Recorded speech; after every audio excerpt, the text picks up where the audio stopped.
cells in our brain, every time we learn something new, the cells in our brain either make a new physical connection or they strengthen a connection they already have. So this is one of the things that neurons can do. Every single neuron in our brain can make many connections. And I love to think about it because, you've been listening to these talks. Hopefully by the end of this talk, you in your own brain will have made new physical connections. So I love to think about that as an image as we're going through this talk. So during early development, when children are growing and learning, their brain is making a lot of connections and their brain is growing very rapidly. When we're born, our brains are already about 25% of their adult size. And by the time a child is 1 year old, their brain has grown to about 70% of its adult size, which is an incredible amount of brain growth that happens in that first year. And by the time a child is 5, it's about 92% of its adult size. Now, I'm sure all of you, because of your jobs and your personal lives, have met 5-year-olds before.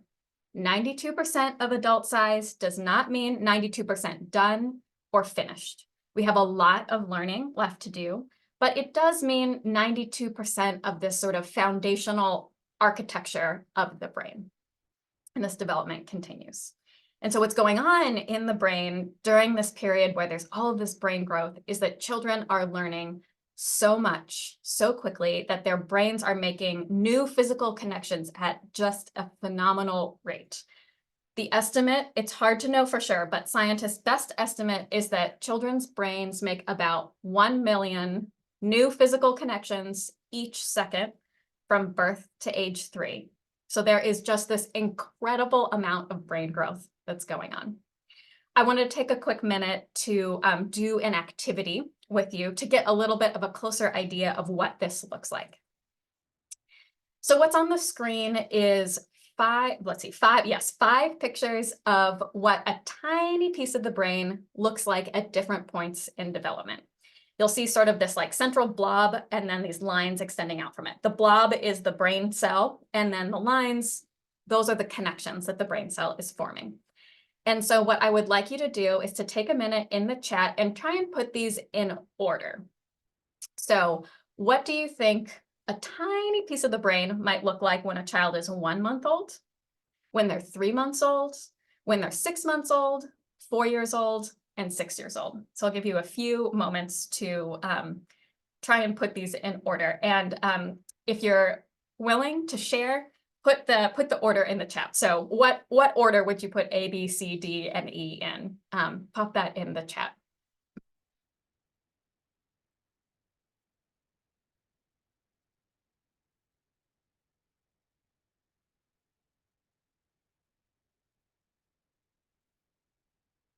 And if you don't want to share, that's okay too.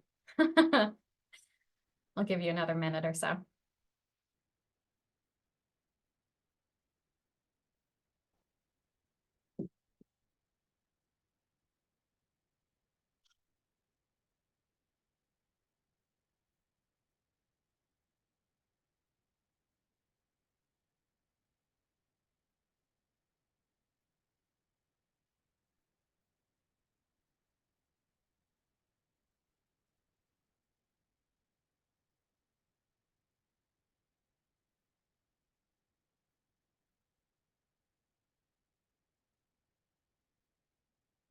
Okay, let's go through these together. So the first one is D, 1 month. Looks about like D. 3 months is A. 6 months is C. 4 years is E. And 6 years is B. And I would ask if there's anyone here as you're looking at it that is surprising at all. You can either put that in the chat or just think in your mind. Often what I hear from people is that they're surprised. So what we're looking at on the screen is that the connections get denser and denser and denser until 4 years, and then they actually get a little less dense at 6 years. So there's fewer connections in the brain at 6 years than there are in 4 years. And so what happens is the brain is learning so much so quickly that it actually overproduces the amount of connections. And the brain then goes through this process of pruning or taking away the connections that children don't need. And you can think about this a little bit like a garden that you might be caring for. So when a child is first growing and learning, I like to think about their brain as blooming, right? There's all of this brain growth that's going on. They're learning so many things, they're making so many connections. But then sometimes at the end of the season, we have so many connections, so much growth in our garden that we prune things back in our garden. And what's left is a brain or a garden that is healthy and thriving. So this is a really essential process where the connections that we use often, which means the things that we do often, the experiences that we have frequently, those are going to form stronger connections in the brain. And the connections or the experiences that we don't have very often, those are going to get pruned away. And this process is a really beautiful process, I think. It allows us to have a brain that is perfectly attuned to our own individual lives, our own culture, our own experiences, the things that we need for our lives. Our experiences in a really foundational way shape the architecture of the growing brain. So just to look at that again, so we're born with brain cells. We're born with almost all of the brain cells that we'll ever have. But as we learn and experience new things, we start to form connections between the cells in our brain. The more often we have an experience or the more often we do something, the stronger those connections are going to be. And the more likely that those are going to be the connections that our brain keeps. And so in a very real way, our earliest experiences build the foundational architecture of our brains. And to kind of come back to our garden metaphor, I really like to think about this as we grow our brains, especially in early childhood. Okay, that ends my strong neurobiology primer. But I just want to give you some context about what's going on in the brain, and especially to think about what's going on in the brain as we play, right? Play is captivating and motivating, and it's an experience that children are paying attention to. And there's some really interesting things about play and the brain. So there's a researcher who was really interested in learning about where play is in the brain. His name is Dr. Yakopensky, and he was curious to know, is play located in sort of this outer part of our brain, which is in the dark teal on the screen? This is the cortex. This is the part of our brain that we use for a lot of thinking and planning. There's a lot of important things that happen in this part of the brain. Or is play located in some of the deeper structures of our brain? And these structures are thought to do things that are known to do things that are more important for some of our very essential functions, breathing, this kind of thing. Some of our emotional regulation, different things like that. And what he found is that play is located very deep in the brain. And what this means essentially is that play is part of our foundational biology. Having play so deep in the brain suggests that it's part of a very fundamental and important and essential function in our brain. Play is essential for learning and development, and it exists across species, right? It's part of our biology, it's part of who we are, and it's not just humans. Animals, birds play, and there's a new study that I saw that even some insects play. So play is really fundamental to learning. And if it wasn't, these animals would not be playing. It's part of who we are, it's part of how we learn, it's part of how we experience the world. There's a couple different studies that I think are really cool that sort of emphasize this, where researchers have found that the growth of a back part of our brain, which is called the cerebellum, which is important for all our motor development. The growth in this part of the brain corresponds to the time in childhood and in development for animals that we are most playful. So if you imagine a toddler or a preschooler running around, that is when the cerebellum is doing a lot of its growth and development, which I think is wonderful. So our play is building these motor skills. There's other research to show that connections that are forming in the prefrontal cortex, so this is the front part of our brain that's very important, for planning, a whole suite of skills called executive function skills, for connecting with others. Many of the connections that are forming those physical connections that we were talking about are impacted by the opportunity to play with others, so peer-peer play. There's another study also, which I love, that play acts for animals and for us as training for the unexpected. Research shows that when animals play, when they have the opportunity to play, they are less stressed when they're in new environments, and they have an easier time adapting to unpredictability. And I think this is because play allows us to try out those new things, like we were talking about earlier, right? Get into all of these different creative worlds, explore different things. Children often use play also to play through experiences that might be scary for them or may have been a little bit traumatic. They're using play as a way to process. I wanted to share this video with you. This is from a primatologist, Dr. Isabel Izquierdo, and she talks a little bit about what play looks like in the animal world. So I'll play this and let you listen to her talk about her research and her thoughts on play too. Food play is a shapeshifter, and it can take many forms, and some of which are more quiet, imaginative, curious, maybe where wonder is discovered anew. And I want you to see, this is Fuku, a young female, and she's quietly playing with water. I think, like her, we sometimes play alone, and we explore the boundaries of our inner and our outer worlds. And it's that playful curiosity that drives us to explore, drives us to interact.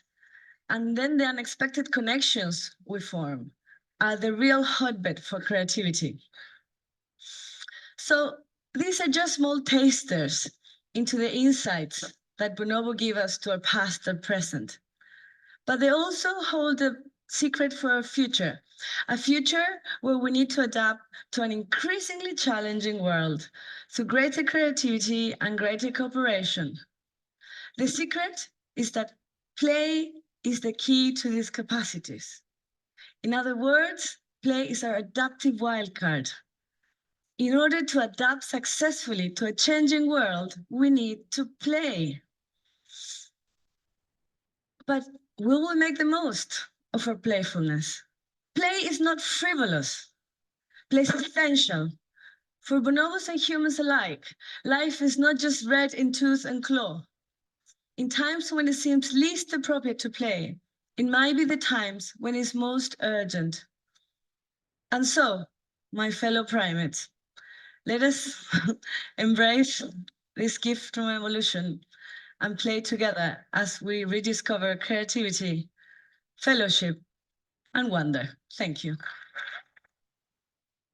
I love that clip because it really gets at how essential play is for us in our lives. Play is how we learn, play is how we adapt. And I think perhaps most importantly, and one of the reasons why scientists think that play is so prevalent is that it is across species a way to build social skills and connection, right?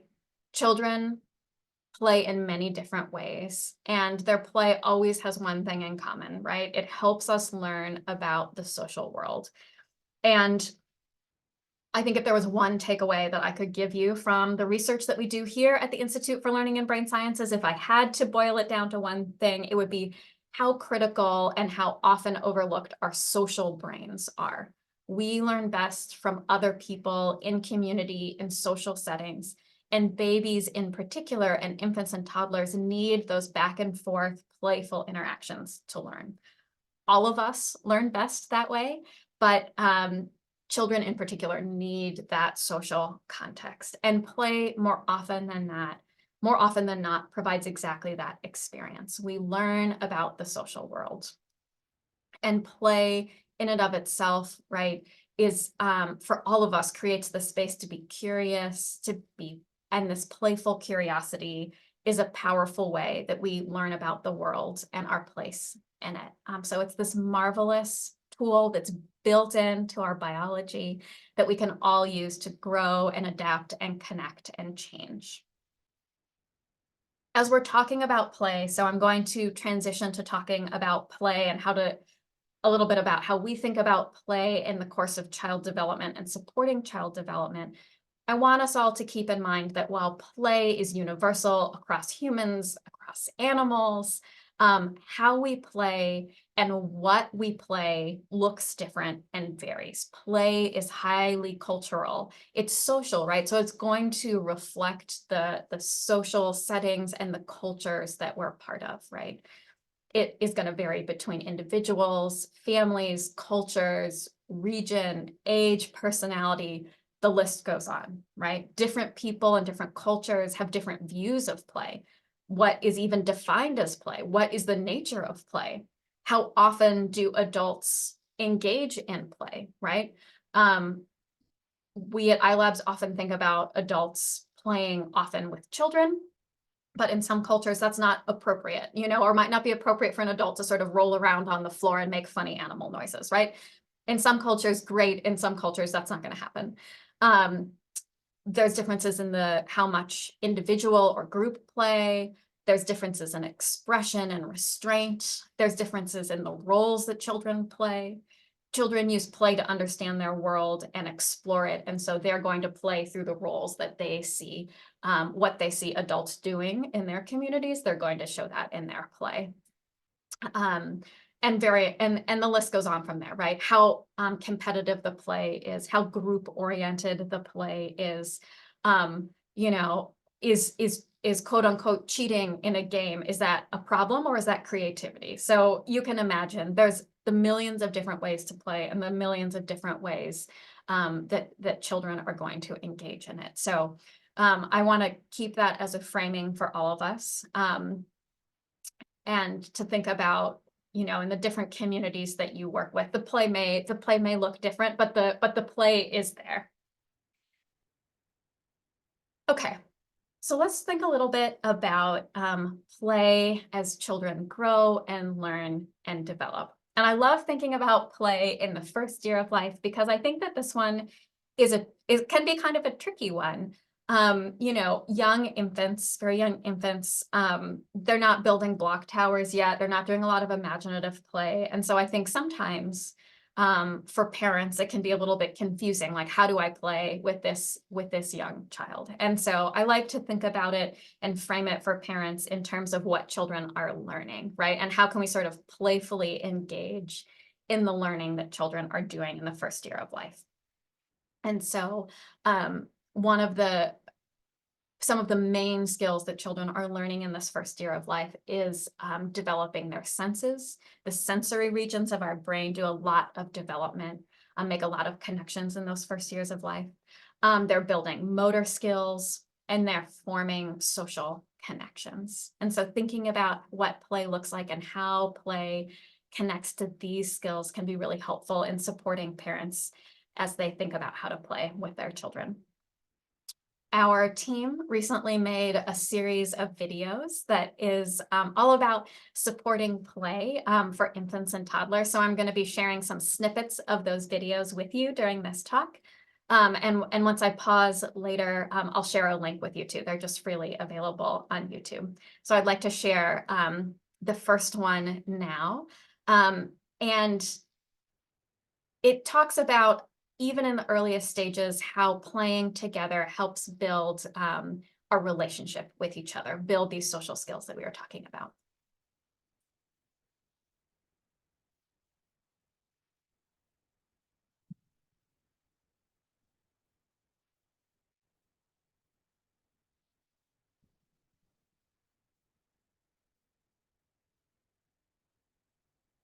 In the first few months of your baby's life, you are on a journey to get to know this new little person. The playful interactions you have with your baby help build this bond. You might be too tired from wakeful nights to even recognize what you're doing as play, but I promise you are already doing it. What does play look like in these early months?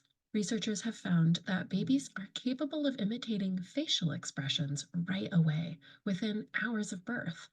They might start imitating your sounds and coos too, and it grows from there.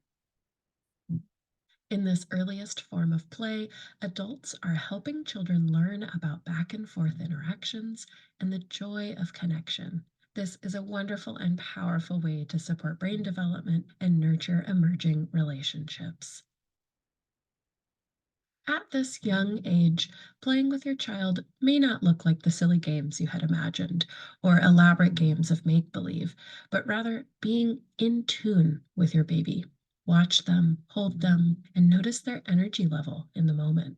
Build off of their cues as you imitate them and notice what holds their attention. For young babies, the world is entirely new. This explosion of sensory input can be both captivating and at times overwhelming. Follow their lead as you explore touch, textures, fabrics, sounds, and colors. Together, you are building the pattern of responsiveness that sets the foundation of your relationship in wonderful and important ways. Welcome to the journey.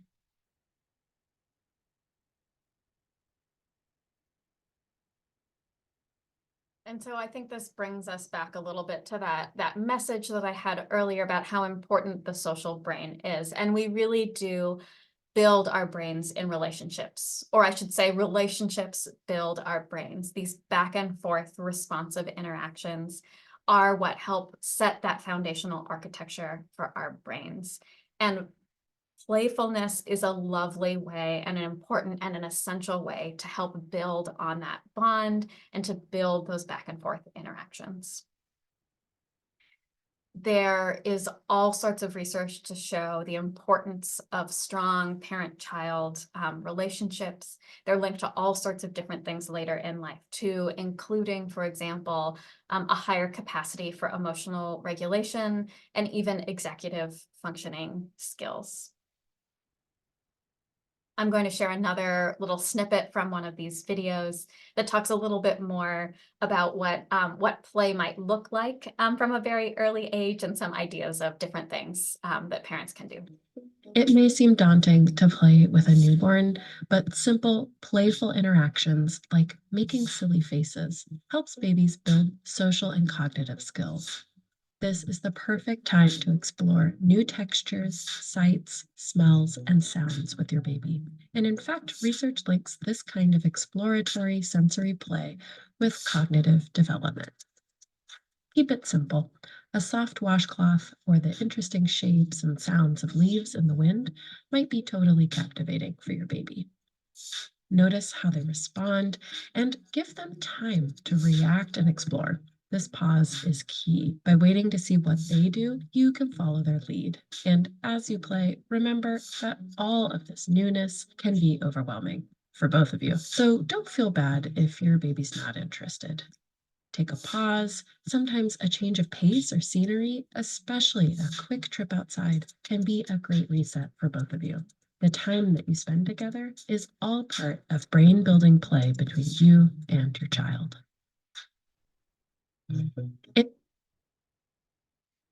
One of the pieces of this video that I think is really lovely and important to think about is that piece about pausing and making space for a back and forth interaction. I think sometimes this can be difficult to think about, and especially for babies, like what does back and forth look like for babies, but it's so important for the learning and development. I think sometimes, I hear parents get a wide variety of messages. Some parents have heard that it's important to talk a lot to your baby, for example. And so sometimes I hear parents talking all the time. But we know, and from one of our most recent research studies here at iLabs, that it's not so much the amount of words that children are hearing. What is so important for learning and development and language learning later is that back and forth exchange. So something that we call a conversational turn. And with an infant, that might look like them making a little coo, and then we're making that same sound and building off of it. Or when we're having this interaction, slowing our pace down to be at the speed of the infant and really watching what the infant is doing and building off of that. So offering something like, like this, like a soft washcloth, like the video mentioned, and then just waiting and seeing what they do with it, noticing what they do with it. If they're tugging at it, maybe you can tug at it a little bit too, have a conversation about it. So much of play in the first year of life is just working on slowing down and trying to be in tune as much as possible with what the infant is interested in, what they're looking at, and responding to any little cue that they're giving out. I know this is easier said than done, but it is also sort of the fundamental piece of what these back and forth interactions look like. We made another video that I'd like to share with you. And this video is actually a video that explains a recent research study that we did that goes a little bit more into what it looks like and how important it is to have these back and forth interactions and what those might look like in a playful context. And I'd like to share that with you as well. Who is this person looking at? A baby, of course. But how did you know? When we look at babies, we smile, we look into their eyes, we respond to their coos and little gestures. And we even change the way we speak, fluctuating our pitch and tone, a style of speech known as parentese. This social ensemble, as scientists call it, may just be key to babies' language learning. In a groundbreaking new study from the University of Washington's Institute for Learning and Brain Sciences, researchers measured 5-month-old babies' brain activity while they interacted with a responsive adult. During the back and forth interaction, the adults talked with the baby and responded to their cues. As they did, regions in the baby's brain important for attention and focus lit up. And when the adult turned away to talk to another adult, the brain activity faded. The back and forth social interaction acts as a distinct cue for the baby's brain. Pay attention, this is important. Sure enough, when researchers measured the same baby's language skill 2 years later, they found that strong brain responses in the attention and motor regions of the baby's brain during those back and forth interactions predicted future language growth. And while you probably didn't need science to tell you to smile at babies, now you know that these early social interactions just might help them learn something new. Okay. So more and more research from our institute and others is looking at the importance of those back and forth interactions, and play is really the perfect context to explore, to connect with infants. Okay, let's think a little bit. Okay, so we've been talking a little bit about like what play looks like in the very first year of life. I want to transition and think a little bit more about what play looks like in the second year of life. So when children are 1 year old. And we're moving past sort of some of that basic sensory development, some of those basic motor skills. Children are building on those skills and expanding, right? And so some of the things that we're looking at that are unique in this time of development is pretend play. So taking a cup and pretending to drink from it, pretending maybe to change a diaper on a favorite toy. And then in terms of playing with other children, this is often a time where we see parallel play. So parallel play is like the picture in the center there where there's 2 children, they're both playing, but they're not really playing together. Playing together is an advanced skill. And so in the first year of life, you're mostly seeing babies, kind of engaging with toys, maybe a little bit with each other, but mostly they're sort of playing, sitting next to each other and sort of like, instead of sort of a cooperative play situation. One of the things that I think is so fascinating and wonderful and interesting to know and keep in mind about this period of development, which I'm sure that all of you know well, is how much children are paying attention to the adults in their lives and how much they are remembering and imitating what they do. There's this series of studies we've done at the Institute for Learning and Brain Sciences to look at how long can a child remember a one-step action. So something that is totally new that they've never seen before.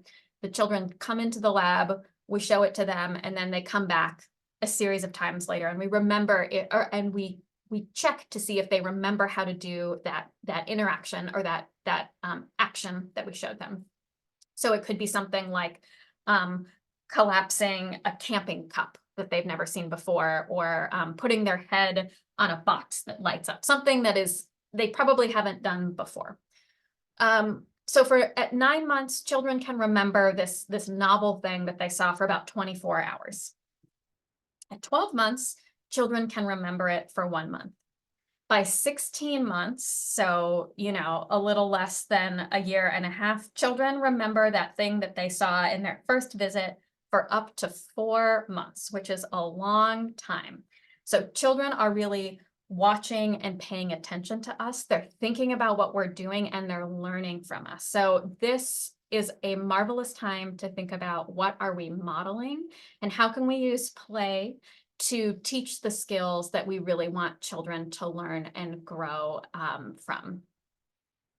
Children at this age too are really wanting to connect with us. The wanting to be part of the conversation, wanting to be part of the action is there from when children are born and remains strong and becomes even stronger.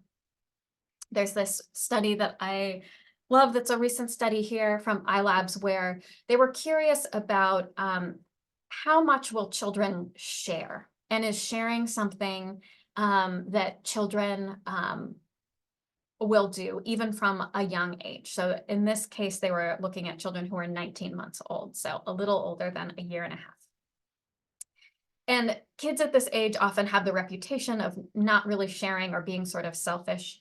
And so we were curious, will children share? And what we had them do is bring in their most favorite beloved toy or stuffy into the lab. And this is a picture of some of the children's favorite toys that they brought into the lab.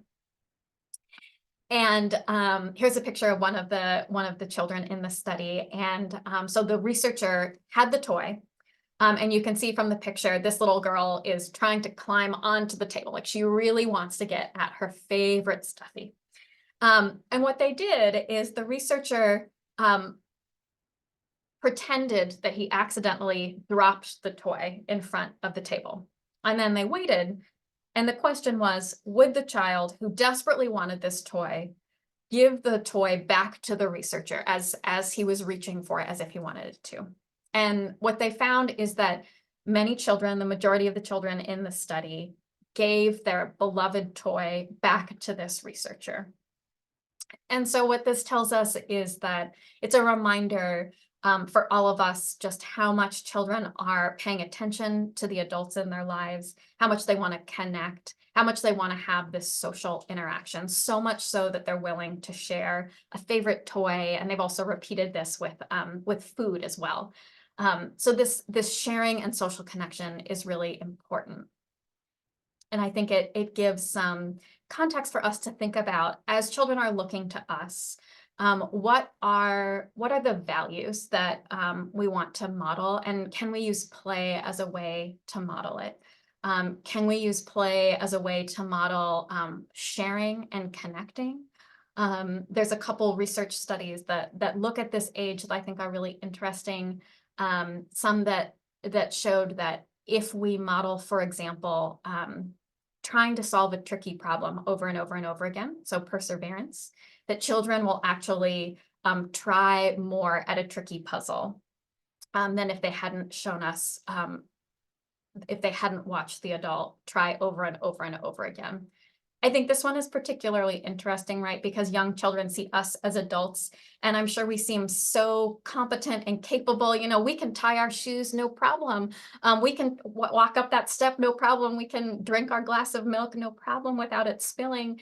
But for children, they're building all of these skills. And so when can we take a minute to demonstrate or model trying something over and over again? Fumbling through our day, right? Of course, we all fumble through our day, but modeling that for children, modeling that sort of problem solving can be a really wonderful way to help children learn through play, especially at this age when they're paying so much attention to us and they're imitating almost everything that we're doing. Another thing that we can think about too at this age is thinking about modeling and supporting play for infants and toddlers, and even up into preschool as well. So thinking about helping children to initiate play. Some children don't always know how to start playing, and helping children think about starting playing with other children is a wonderful way that we can model and help support play. Helping when parents more frequently initiated play, it was associated with higher levels of social or pro-social behavior. And even greater peer acceptance in preschool. So even modeling the act of starting to play or starting to play with another child can be really wonderful for supporting play at this age. I wanted to share another video too. So this is from our same series that talks about what play looks like at different times in development. And I think, of course, you know, we can think about play in this ideal situation. But toddlers are toddlers, and they're not going to play how we want to play all the time, and they're not going to play in the way that we have in our minds. And that's what this video is about. So I wanted to share this with you all as well.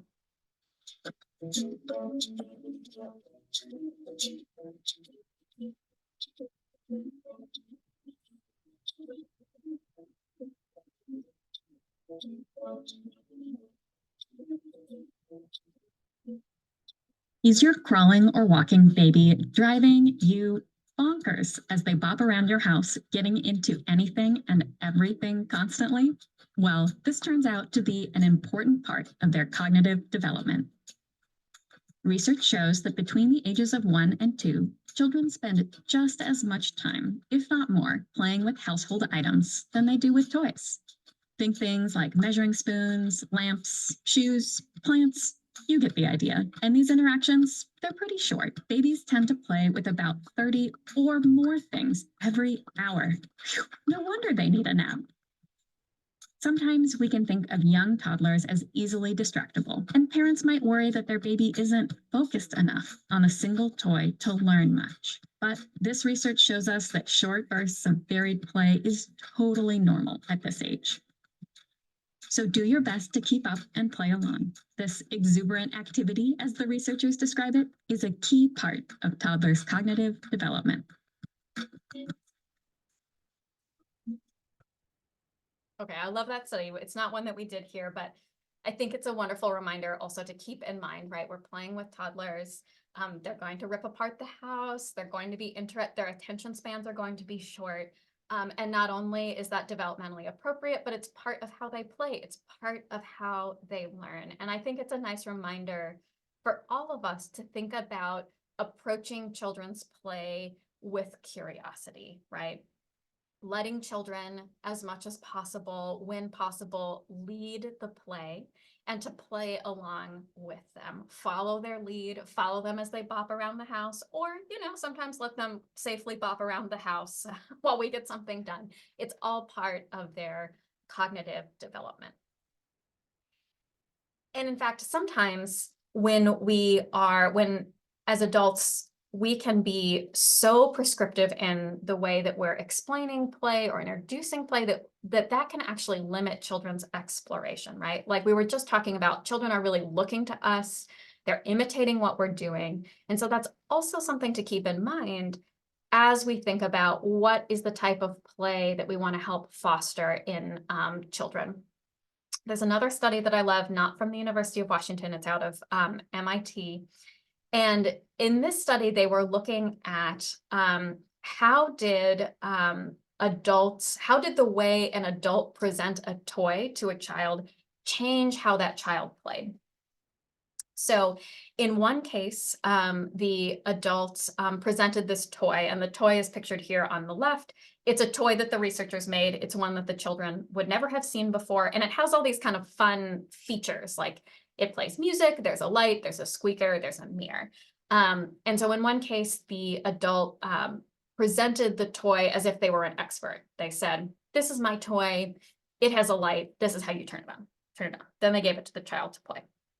And they measured how long the child played with the toy and how many of the other features the children found. In another part of this study, the researchers took the same toy with a different child and they said, hey, I just found this cool toy, check it out. Here's a button for the light, and they turned on the light, and then they gave it to the child to play with. So in both cases, the adult showed them one feature, the light, and how to turn it on, but the way that they introduced it was really different. And it turns out that children were more likely to play longer and find more features of the toy if the adult introduced it as if they didn't know much about it, as this sort of invitation to be a co-explorer together. Because children are focusing so much on what we do and how we do it, they're like, if we introduce a toy as if we are the expert, then the child is often going to trust us, the adults, as experts. But if we introduce it in this way that is expansive and allows for creativity and exploration, children are more likely to explore and play along. Okay, I want to talk a little bit about play in the 3rd year of life. And this is where we start getting into some of the more complex play. We're thinking about cooperative play and symbolic play. So playing together with other children, and then symbolic play is sort of a step beyond pretend play, in which there's a picture of a little boy on the left here, and he is singing into a brush as if he's using a brush as a microphone. So he's connecting that this brush looks like a microphone, and so he's going to use it as a microphone. It's sort of one cognitive step beyond pretend play, where you're taking an object that would be a microphone and pretending to sing into it. Let's see. There is a video that I will share with you. I'm going to skip it for now. But it talks about how play helps to build executive function, and how parents can use play as a tool to help children through like big feelings and to control their emotions as well. I'll share it with you and you can check it out later. But play, again, if we think about the context that play provides, it really helps us build some of these important cognitive skills like impulse control, attention, and flexible thinking skills. In play, children have this chance to use their imaginations, to explore opposites, to switch roles, to explore different points of view. It's really this amazing space for children to practice some of those higher cognitive skills. And in this year between 2 and 3 and 4 is when children really start taking off in this. There is so much to say about supporting children's blossoming creativity in these first early years. There's a classic test in psychology that's called a creative uses test. And what it asks is to take an everyday object like a pencil, and it asks whoever it is to think about as many uses as possible for a pencil, right? How many different things could a pencil be? You know, it could, of course, we know it could write, but, you know, could it be a fairy wand? Could it be something that we eat with? Could it be, you know, there's all sorts of different things that a pencil could be. And unsurprisingly, children are very good at the creative uses test because they don't have quite as many rules about how the world should work yet, right? As adults, we're like, it's a pencil, you write with it. But children have this sort of expansive way that they view the world. There's also research to show that in some cases, children are actually better and more creative problem solvers than adults are for the same reason. They don't have as much experience with this is how the world works. Their minds are expansive and creative. And so I think play is this wonderful opportunity to create an environment of yes, right? How can we support children's interests and creativity, right? You know, when is it that we can say, yes, you can jump in the puddle? You know, where are those opportunities to provide a little extra room that might be just a bit outside of our comfort area and say, you know what? Yes, today is a puddle jumping day. Or, you know, I really see that you are really interested in drawing all over the walls, and maybe I don't want you to draw all over the walls, but can I put paper all over the walls? And then you can draw on that. How can we create spaces to really nurture and celebrate children's wonder and creativity in the world? I think that it is really a marvelous way to think about how can we follow children's lead? How can we say yes? What are the opportunities? When can we say yes? And we can't say yes all the time, right? You know, like I feel like there's the example of like, okay, children are playing with their breakfast. I have a toddler too. I have to get out the door. We can't always play with our breakfast, but maybe some days we can. Maybe on Saturday we can play with our breakfast. So where are there opportunities to have that little bit of space where children can really stretch and create and use those creative minds? I think too, this one last thing that I want to leave you with as we're wrapping up here too is thinking about the true magic of the everyday. I will share this quote that I love from the American Academy of Pediatrics, who a while ago wrote a prescription for play. They were so concerned that children weren't playing that they've written multiple pieces about the importance of play in children's development.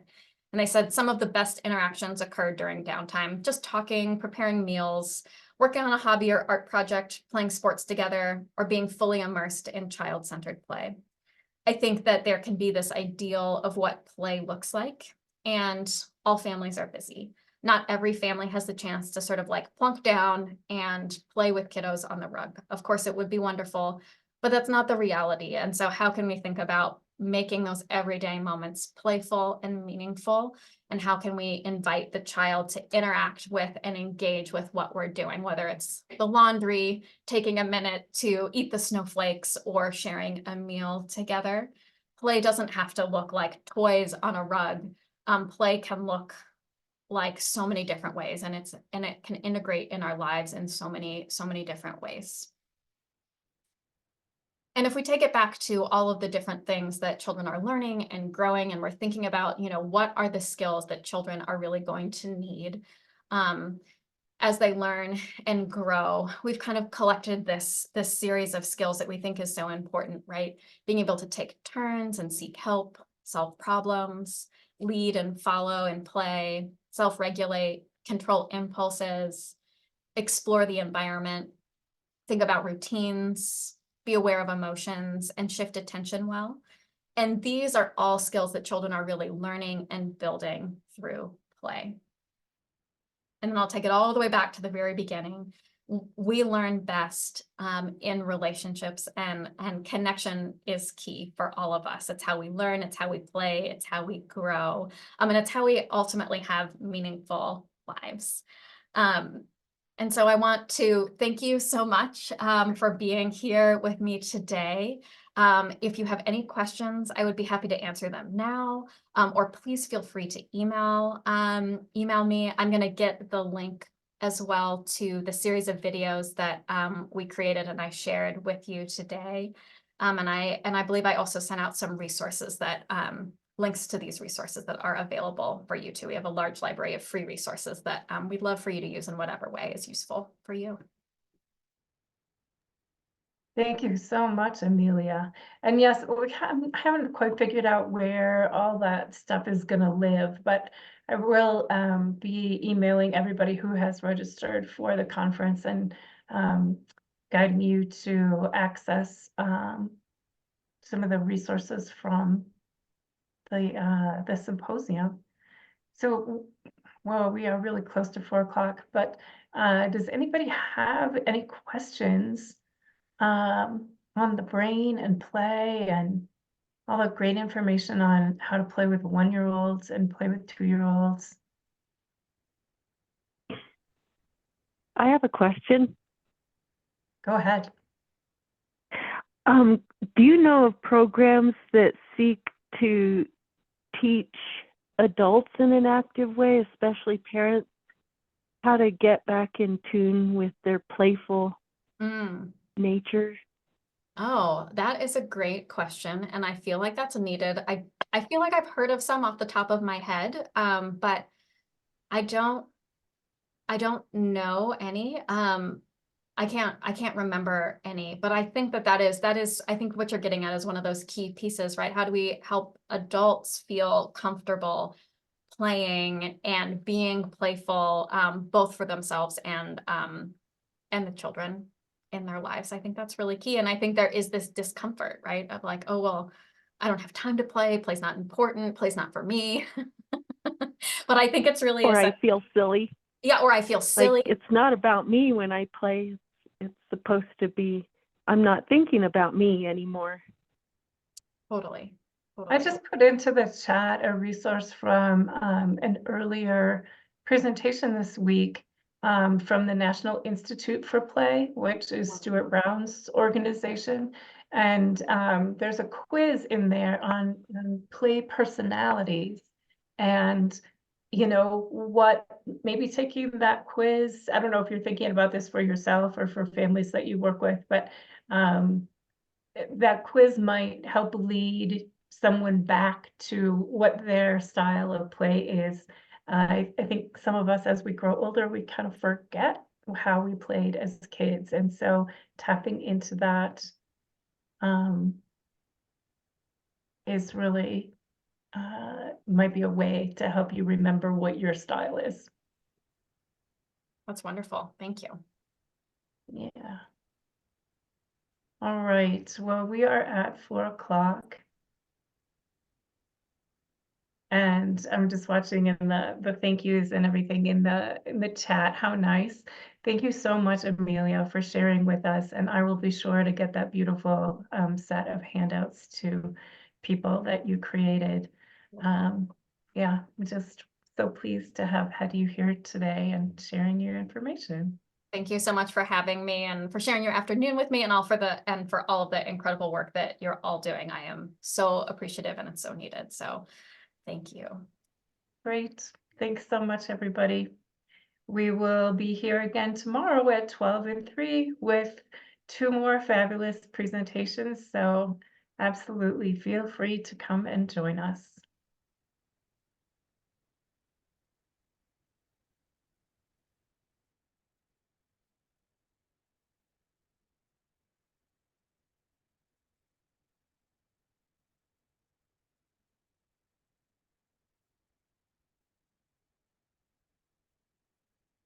And thank you, Denise and Amparo, for interpretation. I don't know that very many people are using it, but the people who are really grateful to be able to access this information in an easier way. So we appreciate you too. Thank you. Amelia, I thought that went great. It always amazes me how long it takes people to sign off. That's okay. Thank you all. All right, take care. Thanks so much. Bye-bye.